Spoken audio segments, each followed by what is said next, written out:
Bonsoir, pasteur. Bonsoir. Est-ce que vous pouvez nous définir la dîme? Je dirais simplement merci à Dieu pour qu'on en parle de ce sujet. J'ai vu qu'il y a beaucoup de chrétiens aujourd'hui qui sont perturbés à cause de ce sujet parce qu'ils ne se retrouvent pas, il y a trop de choses qui sortent. Or la Bible, elle est claire, elle est simple. En fait, la dîme, Dieu a demandé, il a imposé cela, c'est une loi qui vient de Dieu et non d'un homme. C'est-à-dire, la dîme, c'est le 1/10 de nos revenus que nous devons enlever, donc prélever pour donner à Dieu. Alors, pasteur, est-ce que Jésus-Christ avait dit à ses disciples de ne pas payer la dîme, mais d'observer la loi mosaïque? Ah, je vois très bien la question que vous me posez, parce qu'il y a plusieurs personnes qui ont vu une vidéo, soi-disant que Jésus-Christ demandait à ses serviteurs d'observer la loi mosaïque. Je dirais, oui, il dit à ses serviteurs d'observer la loi mosaïque, mais il ne s'arrête pas là, puisque Jésus ne renie pas la dîme. En aucun moment Jésus dit la dîme c'est pas bon, ne payez pas la dîme. Non, Jésus demande à ses serviteurs, premièrement, il leur dit, observez, il dit faites ce que les scribes et les pharisiens vous diront et observez-leur. Vous voyez, il leur demande de faire et ensuite il leur demande d'observer. C'est des choses qui sont quasiment différentes. On peut le vérifier dans les Écritures. Si vous voulez lire, on peut lire Matthieu 23, le verset, on commence à partir du 23. Matthieu chapitre 23, verset 23. Malheur à vous, scribes et pharisiens hypocrites, parce que vous payez la dîme de la menthe, de la nette et du cumin, et que vous laissez ce qui est plus important dans la loi, la justice, la miséricorde et la fidélité. C'est là ce qu'il fallait pratiquer sans négliger les autres choses. Donc on voit dans ce verset, Jésus n'interdit pas la dîme. Jésus ne vient pas abolir la dîme, mais il réprimande les scribes et les pharisiens. Pourquoi? Parce qu'il y a une négligence. Et aujourd'hui, dans les églises, on les voit. Il y a des gens, ils payent la dîme et il se dit pour lui, ça suffit. Il ne veut pas vivre dans la sainteté, la sanctification. Il ne veut pas obéir à la parole de Dieu. Il croit que quand tu payes la dîme couvre tout. Non, c'est faux. Ici, Jésus est en train de réprimander les scribes et les pharisiens. Il leur dit, vous payez la dîme de la menthe et du cumin. Mais il n'interdit pas. Il dit, mais vous ne faites pas ce qui est essentiel dans la loi. Ça veut dire que vous payez la dîme, c'est bien, mais faites aussi ce que la loi demande. C'est tout un processus. Ça ne s'arrête pas sur la dîme. Ça veut dire que tu payes ta dîme, mais ta vie de sainteté, de sanctification, le modèle de Christ, tu dois continuer à perpétuer ce modèle. Il n'interdit pas. Et nous allons voir, comme vous avez dit tout à l'heure sur la question, est-ce qu'il avait interdit ses disciples ou est-ce qu'il avait seulement demandé à ses disciples d'observer? J'ai dit tout à l'heure qu'il n'a pas seulement demandé d'observer. Il leur a dit, écoutez les scribes, faites ce qu'ils vous diront, mais observez-les. Nous allons le vérifier, c'est toujours dans Matthieu 23. On va prendre à partir du verset 1er jusqu'au verset 3. Matthieu 23, verset 1er au verset 3. Alors Jésus parlant à la foule et à ses disciples dit, les scribes et les pharisiens sont assis dans la chair de Moïse. Faites donc et observez tout ce qu'ils vous disent, mais n'agissez pas selon leurs œuvres, car ils disent et ils ne font pas. Donc, on voit que Jésus n'interdit pas de payer la dîme. Il dit ici au verset 3, faites donc et observez. Il y a le verbe faire. Il dit, faites donc et observez-le. Donc, on voit que Jésus n'interdit. En aucun moment, Jésus vient dire à ses disciples, ne payez pas la dîme. Non, non, il ne dit pas ça. C'est archi faux. Dans la Bible, ce n'est pas ce qui est écrit. Il dit, faites donc et observez tout ce qu'ils vous disent. Mais n'agissez pas selon leurs œuvres, car ils disent, mais ils ne font pas. Donc on voit, il est en train de conseiller ses disciples. Il est en train de donner un conseil. Il dit, il connaît le comportement des scribes et des pharisiens. C'est des bons parleurs, mais ce n'est pas des bons faiseurs. Il dit, faites ce qu'ils vont vous demander, parce que c'est la loi. Tout le monde doit se soumettre à la loi. Tout le monde doit obéir à ce que Dieu a dit. Jésus-Christ le dit, je ne suis pas venu abolir la loi, mais je suis venu l'accomplir. Ça veut dire qu'il a un grand respect sur la loi. S'il ne respectait pas la loi, il a dit, je suis venu pour abolir. Mais il ne parle pas de l'abolition. Ça veut dire quand on voit l'abolition, c'est qu'il vient neutraliser quelque chose qui n'était pas complet ou qui n'est pas parfait aux yeux de Dieu. Mais il dit, je suis venu accomplir. Lorsqu'on parle de l'accomplissement, c'est-à-dire il apporte un plus à quelque chose qui existe. Et il leur dit, faites donc et observez-le. N'agissez pas comme eux, parce qu'ils parlent, mais ils ne font pas ce qu'ils disent. Et le comportement des scribes et des pharisiens, on le voit. Il y a des hommes de Dieu qui sont scribes et pharisiens, qui disent des choses, mais qui ne le mettent pas en pratique. Et il y a des chrétiens qui sont aussi scribes et pharisiens. Ils parlent, ils donnent des versets, des connaissances, mais ils ne font pas ce qu'ils disent. Et c'est là donc Jésus-Christ interpelle ses disciples. Il leur dit, faites ce qu'il vous dit. Mais ne faites pas comme eux. N'agissez pas comme leur comportement, comme ce qu'ils font. Mais en aucun cas, Jésus interdit. Il les encourage de faire, de donner, d'obéir à la loi. Il dit, faites. Il y a le verbe faire. Jésus n'a pas interdit. Et nous le voyons tous dans les Écritures. Il encourage ses disciples de faire ce que les scribes demandent. Mais il dit, observez-le. C'est quelque chose d'efficace.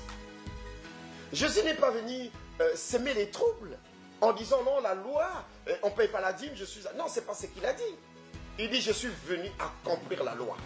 Et il dit à ses disciples pour montrer l'accomplissement, il dit, malgré que les scribes et les pharisiens ont un mauvais comportement, ils paient leur dîme, mais ils ne suivent pas ce que la loi demande. Ils ne s'appuient pas conformément aux Écritures. Il dit, mais vous, faites ce qu'ils vous demandent, mais ne suivez pas leur comportement. Donc on voit que c'est clair par rapport à cela. Homme de Dieu, tout à l'heure, j'ai vraiment apprécié et j'ai compris ce que vous aviez expliqué. Mais il y a une partie que j'arrive pas à comprendre. Et c'est pas peut-être moi, d'autres personnes qui nous suivront, chercheront peut-être à comprendre. Qu'est-ce qui veut dire la dîme du cumin et de la menthe? Expliquez un peu pour que tout le monde comprenne. Alors, c'est très simple. Lorsqu'on parle du cumin et de la menthe, ici, ça prouve déjà que ces pharisiens et ces scribes, ils étaient des cultivateurs. Ça veut dire des producteurs de la menthe, des producteurs du cumin. Alors, lorsqu'on parle de la dîme du cumin, c'est-à-dire ou de la menthe, ça veut dire c'est qu'eux, ils étaient en train de cultiver. C'est avec leur récolte qu'ils prélevaient pour donner à l'Éternel. Donc, le cumin, c'est ce qu'ils ont cultivé. Une fois qu'ils ont récolté, ils prélevaient la dîme du cumin pour donner à l'Éternel. Et la menthe, pareil. C'est comme une personne, agriculteur, mais qui plante les pommes de terre. Il peut donner la dîme de pommes de terre. C'est-à-dire, quand il récolte les pommes de terre, il prélève la dîme de pommes de terre et le donne la dîme de pommes de terre à l'Éternel. C'est exactement ça. Pourquoi on parle de la dîme du cumin? Et vous voyez, aujourd'hui, nous sommes dans une génération là où tout le monde n'est pas agriculteur. C'est-à-dire tout le monde ne cultive pas, ne plante pas. Il y a des gens qui travaillent dans les autres différentes sociétés. Mais ils ne pourront pas apporter le cumin et la menthe parce qu'ils ne cultivent pas la terre. Ça veut dire qu'ils vont apporter par rapport à leurs revenus pour prélever la dîme de donner à l'Éternel. Si je suis ouvrier chez un monsieur quelconque, peut-être dans une pâtisserie, dans une boulangerie, je suis là, je fabrique le pain, je vends le pain, mais ce n'est pas moi le propriétaire. Mais moi, en retour, je travaille en retour. Je suis payé sur le travail que je fais, en nature. Peu importe la paye que je reçois, mais dans ma paye, j'enlève, je prélève ma dîme, je donne à l'Éternel, puisque c'est un ordre de l'Éternel. Je prélève ma dîme là-dedans, je donne à l'Éternel. Alors, pasteur, les scribes et les pharisiens, eux-mêmes, ils prenaient leur dîme et ils présentaient à Dieu, ou bien? Non, ça ne se passe pas comme ça. Lorsqu'on paye la dîme, on ramène sa dîme vers le sacrificateur, donc ton supérieur. Donc quand on parle des scribes et des pharisiens, il y a des familles, il y a plusieurs personnes. Mais quand ils récoltaient, ils prélevaient leur dîme pour aller donner au sacrificateur. C'est le rôle du sacrificateur. C'est-à-dire, c'est ton supérieur qui reçoit cette dîme et qui prie. Et c'est comme ça dans les Écritures. On ne peut pas changer ça. Chacun de nous a un supérieur dans sa vie. Moi, j'ai le mien. Chacun de nous a un supérieur. On ne doit pas être une génération sans père où tout le monde devient roi. C'est très dangereux. Dans un royaume, il y a des lois, il y a des principes. Et il y a des sacrificateurs qui sont au-dessus des autres sacrificateurs. C'est comme ça. Donc, ils prélèvent la dîme, ils apportent au sacrificateur. Et c'est au sacrificateur de prier pour ça, de présenter ça vers Dieu. D'accord. Pasteur, pour un nouveau chrétien qui ne connaît pas peut-être la signification de la dîme, est-ce que vous, le supérieur, vous allez l'enseigner jusqu'à ce qu'il comprenne? Parce qu'il y en a d'autres, nous avons vu, les nouveaux chrétiens, pour qu'ils payent sa dîme, il faut peut-être être derrière ce chrétien. Et qu'est-ce que vous pouvez dire à ce nouveau converti? Alors, j'aimerais simplement dire une chose. Un homme de Dieu ne court pas après les fidèles pour prendre la dîme. Un homme de Dieu n'a pas le droit d'obliger quelqu'un de payer sa dîme. C'est Dieu qui donne la loi et c'est Dieu qui fixe les règles. Tout le monde se soumet à Dieu et obéit à Dieu.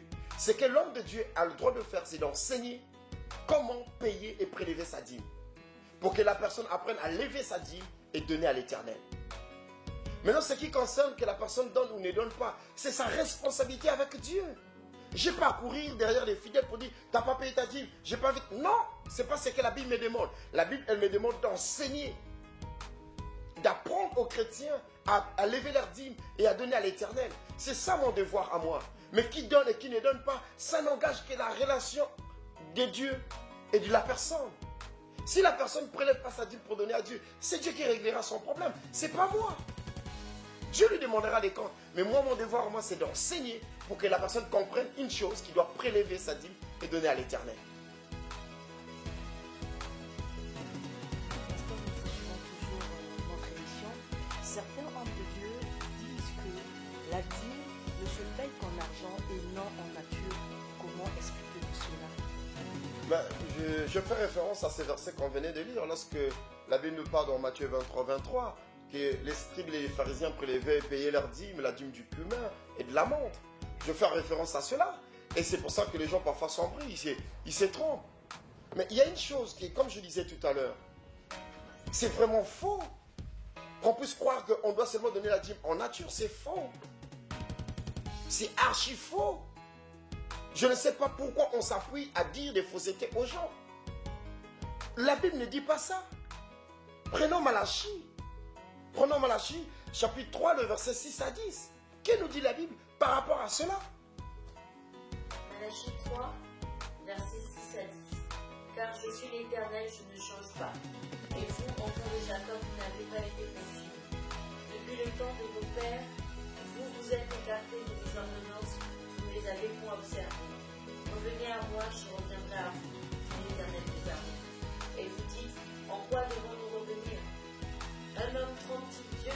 Car vous me trompez et vous dites, en quoi t'avons-nous trompé? Dans les dîmes et dans les offrandes, vous êtes frappés par la malédiction et vous me trompez, la nation tout entière. Apportez à la maison du trésor toutes les dîmes et les offrandes, afin qu'il y ait de la nourriture dans ma maison. Mettez-moi de la sorte à l'épreuve, dit l'Éternel, et vous verrez, je n'ouvre pas, vous verrez si je ne vous ouvre pas les écluses des cieux, si je ne réponds pas sur vous des bénédictions en abondance. Pour vous, je menacerai celui qui dévore, et il ne vous détruira pas, ni vous ni les fruits de la terre, et la vigne ne sera pas stérile dans vos campagnes, dit l'Éternel des armées. Toutes les nations vous diront heureux, car vous serez un pays de délices, dit l'Éternel. Donc, on voit par là, dans le livre de Malachie, la dîme apporte une protection, premièrement, une bénédiction, une sécurité. Vous savez, il y a des prières, on n'a plus besoin de le faire. Ici, la Bible dit, Dieu dit au verset 7, il dit, je suis l'Éternel des armées, je ne change pas. Dieu n'a pas changé. C'est le même qui a travaillé avec Abraham, Moïse, Jésus et jusqu'à notre génération. Il dit, je ne change pas. Pasteur, excusez-moi, vous dites qu'il y a des prières que nous ne pouvons plus faire alors que la Bible nous dit que, c'est-à-dire prier sans cesse et demander. Et vous nous dites que non, voilà, il y a des prières qu'on ne peut pas faire. Et quel genre de prières qu'on peut exclure dans la vie chrétienne? Je vais vous prendre juste l'exemple. Quand Malachie dit qu'on trompe Dieu, qu'on vole Dieu, croyez-vous qu'une personne qui vole Dieu, sa prière sera exaucée? Et la Bible dit, vous dites, en quoi t'avons-nous trompé? Donc Dieu appelle les gens qui n'apportent pas leur dîme des voleurs. Il dit, vous, donc, ils ont même l'audace de lui dire, en quoi t'avons-nous trompé? Croyez-vous que quelqu'un qui trompe Dieu, qui vole Dieu, Dieu va exaucer sa prière? Donc il y a des prières qu'il ne doit pas faire. C'est-à-dire, il y a des choses qu'il doit comprendre, qu'avant de le faire, je dois d'abord être en règle avec le Seigneur. Et qu'est-ce qu'il dit? Apporter toutes les dîmes dans la maison du trésor, afin qu'il y ait de la nourriture en abondance. Il dit toutes les dîmes. Ça veut dire quoi? Si l'autre cultive le cumin, il apporte la dîme du cumin. Si l'autre cultive les pommes de terre, il apporte la dîme des pommes de terre. L'autre, c'est la menthe, il apporte la menthe. Mais si l'autre n'a pas de terrain, c'est-à-dire il ne cultive pas, qu'est-ce qu'il va faire? S'il travaille chez quelqu'un, il apportera la dîme selon ses revenus. Ça veut dire s'il a été payé en espèces, il prélève sa dîme par rapport à l'espèce qu'il a. Il prend le 1/10 de ses revenus, il donne à l'Éternel. Donc dire qu'on doit seulement donner la dîme en nature, c'est faux. Puisque là on dit apporter toutes les dîmes sans exception. Nature, espèce, je ne sais pas. On dit toutes les dîmes, vous apportez à l'Éternel. Donc on est bien d'accord que ce n'est pas seulement en nature. On dit toutes les dîmes. Donc toutes sortes de dîmes qui peuvent exister, on prélève, on donne à l'Éternel. Et je disais tout à l'heure, il y a des prières qu'on ne devait plus faire. Puisque la Bible dit, lorsque nous payons la dîme, l'Éternel menace celui qui dévore. Ça veut dire que quand je paye ma dîme, Dieu menace l'ennemi qui s'élève contre moi, contre ma vie, contre mon foyer, contre ma famille. Je n'ai pas besoin de dire, Seigneur, protège, Seigneur, viens secourir ma famille, mes enfants, viens menacer le diable. Non, je n'ai pas besoin de le faire. Parce que quand je paye ma dîme, il dit, lorsque vous payez la dîme, moi je menace celui qui dévore. Vous voyez, il y a des actes qu'on pose et qui déclenchent d'autres choses par la suite. Mais il y a des gens qui ne comprennent pas ces choses. Il est très important de prélever sa dîme. Il est très important de payer sa dîme. La Bible n'interdit pas ça. Ni le Christ n'interdit pas ça. Il faudrait qu'on paye notre dîme. C'est important. Pasteur, il y a d'autres questions, excusez-moi de vous couper, il y a d'autres chrétiens qui viennent à l'église, qui payent effectivement la dîme comme vous le dites, mais qui ne sont pas en harmonie avec la parole de Dieu. Quand je dis qu'ils ne sont pas en harmonie, c'est-à-dire ils se permettent à faire certaines choses parce qu'ils payaient leur dîme. C'est-à-dire ils peuvent marcher comme le monde. Et à la suite, il dit non, je paye ma dîme, je sais que Dieu va couvrir cela. Qu'est-ce que vous pouvez dire à ces gens de chrétiens? Ben, c'est ce que je disais tout à l'heure dans Matthieu 23 et que Jésus a reproché aux scribes et aux pharisiens. Je suis vraiment désolé de vous le dire. J'écoutais un homme de Dieu qui disait que cette parole ne s'adressait pas ni aux Français, aux Africains, aux Européens, mais elle s'adresse à qui? Elle s'adresse aux chrétiens. Et elle s'adresse à toutes les personnes qui ont accepté le Seigneur. Tout ce que la Bible parle d'ici aux Juifs, aux scribes, aux pharisiens, à n'importe qui, ça nous concerne, nous qui avons accepté de mettre Christ dans notre vie. Une personne qui paie sa dîme et qui ne mène pas sa vie conformément avec le Seigneur, mais il ressemble aux scribes et aux pharisiens que Jésus-Christ disait tout à l'heure. Jésus-Christ ne nous demande pas de payer la dîme et de faire le désordre à côté. Il nous demande de respecter tout ce qui est dans la loi. Si tu paies ta dîme, tu as intérêt de respecter le reste de la parole de Dieu. La parole, elle ne se limite pas sur la dîme. Elle ne se limite pas sur les offrandes, mais elle se limite en tout. C'est la totalité de la parole qui doit être respectée. Jésus-Christ le dit. Pourquoi m'appelez-vous Seigneur, Seigneur et ne faites pas ce que je vous dis? Donc nous devons payer nos dîmes et nous devons aussi vivre la fidélité, la sainteté et respecter les Écritures de Dieu. J'aimerais que vous nous répondiez aussi par rapport à cette question. Que répondez-vous aux hommes de Dieu qui disent que la loi mosaïque a été changée, ce qui implique l'abolition de la dîme et qui rajoute qu'Abraham avait seulement payé la dîme du butin qu'il avait eu en guerre? Oh. Et franchement, bien aimé dans le Seigneur, je pense qu'il y a beaucoup de gens qui déforment l'évangile. Beaucoup de gens qui veulent écrire une autre Bible à leur façon. La Bible nous dit n'enlevez point, ne rajoutez point. Nulle part dans la Bible on nous dit ça, qu'Abraham a payé la dîme du butin qu'il a eu en guerre. Non, ça n'est pas écrit dans la Bible. C'est pas dit dans la Bible. On peut le vérifier. Prenons par exemple le livre d'Hébreux. Prenons Hébreux chapitre 7, commençons à partir du verset 4 jusqu'au verset 13. Et vous allez voir que même la loi n'était pas abolie. La loi était changée, pas abolie. Mais lorsqu'on parle de la loi, on ne parle pas de la dîme, on parle de la loi. Mais de quelle loi s'agit-il? C'est la loi du sacerdoce. Ce n'est pas la loi sur la dîme ou la loi de la dîme. C'est la loi du sacerdoce qui a été changée. Nous allons vérifier ça ensemble. Je lis la parole du Seigneur. considérez combien est grand celui auquel le patriarche Abraham donna le dîme du butin, la dîme du butin. Ceux des fils de Lévi qui exercent le sacerdoce ont, d'après la loi, l'ordre de lever la dîme sur le peuple, c'est-à-dire sur leurs frères qui cependant sont issus des reins d'Abraham. Et lui, qui ne tirait pas d'eux son origine, il leva la dîme sur Abraham et il bénit celui qui avait les promesses. Or, se sont contredits l'inférieur qui est béni par le supérieur. Et ici, ceux qui perçoivent la dîme sont des hommes mortels. Mais là, c'est celui dont il est attesté qu'il est vivant. De plus, Lévi qui perçoit la dîme l'a payé pour ainsi dire par Abraham, car il était encore dans les reins de son père lorsque Melchisédek alla au-devant d'Abraham. Si donc la perfection avait été possible par le sacerdoce lévitique, car c'est sur ce sacerdoce que repose la loi donnée au peuple, qu'était-il encore besoin qu'il parût un autre sacrificateur selon l'ordre de Melchisédek, et non selon l'ordre d'Aaron. Car le sacerdoce étant changé nécessairement aussi, il y a un changement de loi. En effet, celui de qui ces choses sont dites appartient à un autre tribu, dont aucun membre n'a fait le service de l'autel. Car il est notoire que notre Seigneur est sorti de Juda, celui dont Moïse n'a rien dit pour ce qui concerne le sacerdoce. Donc on voit que les Écritures sont bien claires. Les Écritures ne disent pas que la loi sur la dîme a été abolie. Ici, on voit même qu'il y a une obligation de payer sa dîme. On parle du trône. Et à l'époque, c'était les Lévites qui étaient au trône. Et ici, on voit que Abraham même, lui-même, il a levé sa dîme.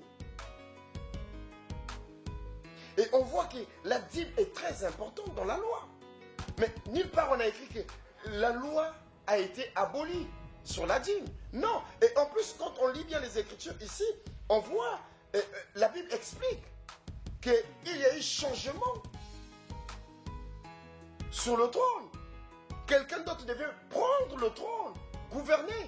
C'est-à-dire qu'il devait devenir sacrificateur sur le trône. Et on dit, comme il y a changement de sacerdoce, il y a changement de loi. En aucun cas on parle de la dîme. On dit changement de la loi. Parce que la personne donc qui devait devenir sacrificateur, donc qui devait occuper le trône, aucune personne dans sa famille avait occupé ce poste. Donc lui qui venait, c'était pour une première fois, lui et dans sa famille qu'il occupe le sacerdoce, qui est une lourde responsabilité, une responsabilité sacrée et puissante. La Bible ne dit pas que la loi a été abolie. Et la Bible ne dit pas la loi sur la dîme, non. On parle de la loi du sacerdoce. Vous savez, dans une loi, il y a plusieurs choses. Il faut savoir, là on dit la loi sur le sacerdoce. Ce n'est pas la loi sur la dîme. C'est comme dans un pays, il y a la loi du pays qui existe et il y a la loi sur chaque responsabilité. Il y a une loi. Le chef d'État a une loi qu'il doit respecter lui en tant que président de la République. Quand il y a changement de président de la République, on dit qu'il y aura changement de loi. C'est tout à fait normal, puisque c'est un nouveau qui vient occuper le trône. Mais la loi de la République, on ne remet pas ça en cause. La Bible ne me dit pas, bien aimé dans le Seigneur, que la loi sur la dîme a été abolie. On parle de la loi du trône, du sacerdoce. On dit changement de loi.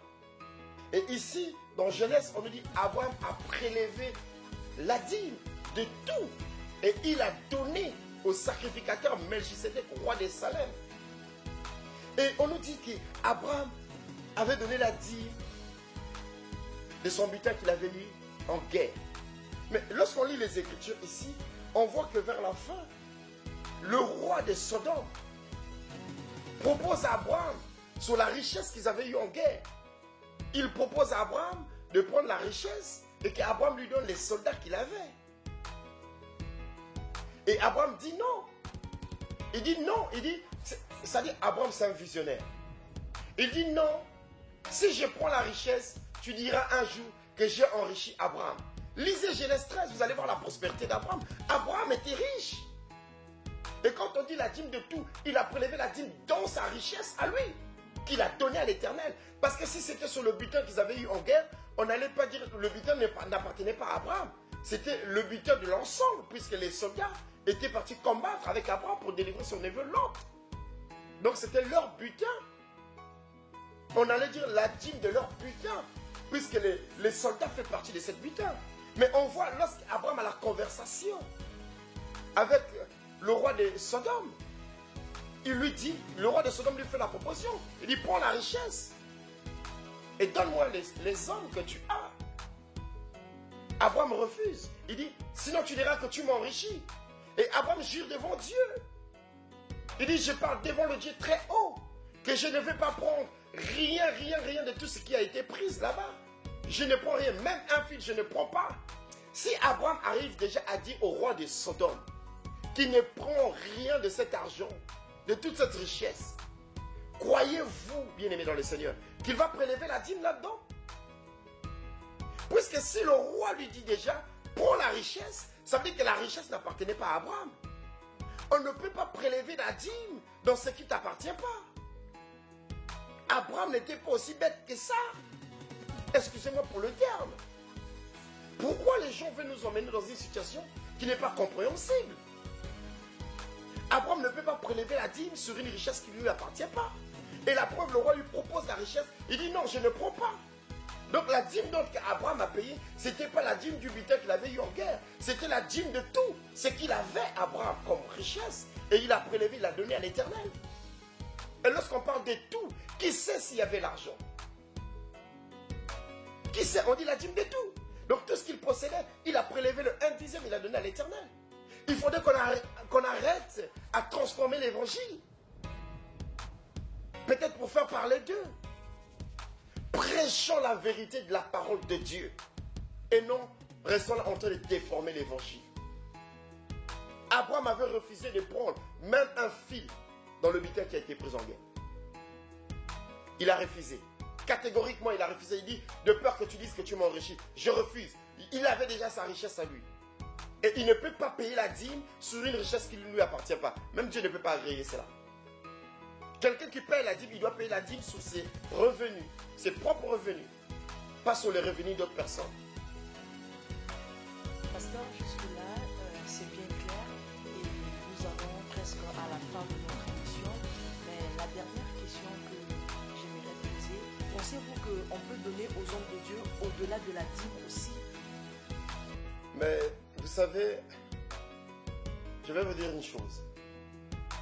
Jésus-Christ a fait plus fort que Moïse en matière de dons pour l'Église. Je dirais Moïse était généreux. Il vient avec une loi qui commence à... On dit la loi de Moïse. Mais si vous regardez, la dîme n'a pas commencé par Moïse. Mais c'est plus Moïse qu'on parle. Puisque les gens ont commencé à plus pratiquer après la loi de Moïse. On parle plus de Moïse à cette période. Mais je dirais que la loi de Moïse, les 1/10, c'est encore généreux. Mais Jésus a fait plus fort que ça. Ce que Jésus demande à l'Église de faire, c'est au-delà de la dîme. Ça, personne ne peut le contredire. Jésus demande aux gens de faire au-delà de la dîme. Mais prenons Galates 6, le verset 6. Et la parole du Seigneur. Que celui à qui l'on enseigne la parole fasse part de tous ses biens à celui qui l'enseigne. Vous voyez ce qu'il dit la Bible? Que celui à qui l'on enseigne la parole fasse part de tout.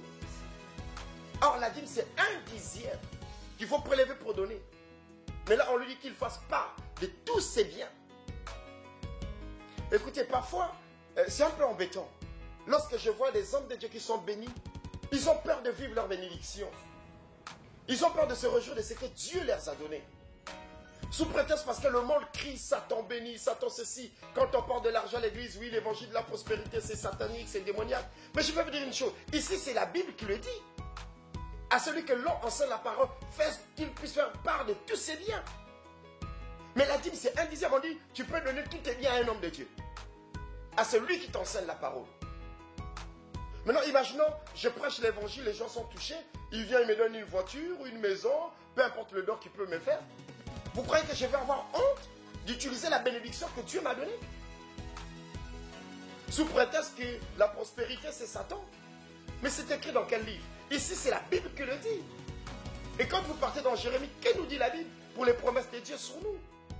Il dit, voici, je connais les projets que j'ai formés sur toi, les projets de bonheur et non de malheur. On peut servir Dieu et être béni abondamment. Et la Bible dit quoi? Il dit, je souhaite que tu prospères comme prospère l'État. Tu prospères à tous égards comme prospère l'état de ton âme. C'est la Bible qui le dit, c'est pas moi. On voit là, il y a la prospérité spirituelle, mais il y a aussi la prospérité matérielle qui peut suivre. Prospérer à tous égards comme prospère l'état de ton âme. On dit à tous égards. Donc si mon âme prospère en abondance spirituellement, mais physiquement aussi, je dois prospérer. Il dit, vous irez de gloire en gloire, de bénédiction en bénédiction. Faites part de tous vos biens à celui que l'on enseigne la parole. Donc une personne peut bénir un homme de Dieu s'il a la capacité de le faire. Je ne dis pas que l'homme de Dieu l'oblige, non. Mais si toi tu es touché par une parole, par la parole de Dieu, tu veux bénir ton pasteur, tu veux bénir ton frère, même une soeur de l'église, tu peux le faire. C'est biblique. Donc on voit que Jésus-Christ va plus loin que Moïse. Pourquoi les gens vont rester là à parler la dîme, la dîme, la dîme? Les Écritures sont claires. Nous devons payer la dîme. Et là, on dit, faites part de tous vos biens à celui que l'on enseigne la parole de Dieu. Pasteur, excusez-moi une question en passant. Est-ce que vous-même, homme de Dieu, vous payez aussi votre dîme? Mais effectivement, chacun de nous a un supérieur dans sa vie chrétienne. Je ne suis pas tombé du ciel. J'ai des aînés, des gens qui m'ont formé, qui m'ont suivi. Pourquoi les autres vont payer la dîme et que moi je ne dois pas payer ma dîme? Il est impensable. Abraham paye la dîme au sacrificateur, Melchisédek. Pourquoi on parle de Melchisédek? Parce que Melchisédek était supérieur à Abraham.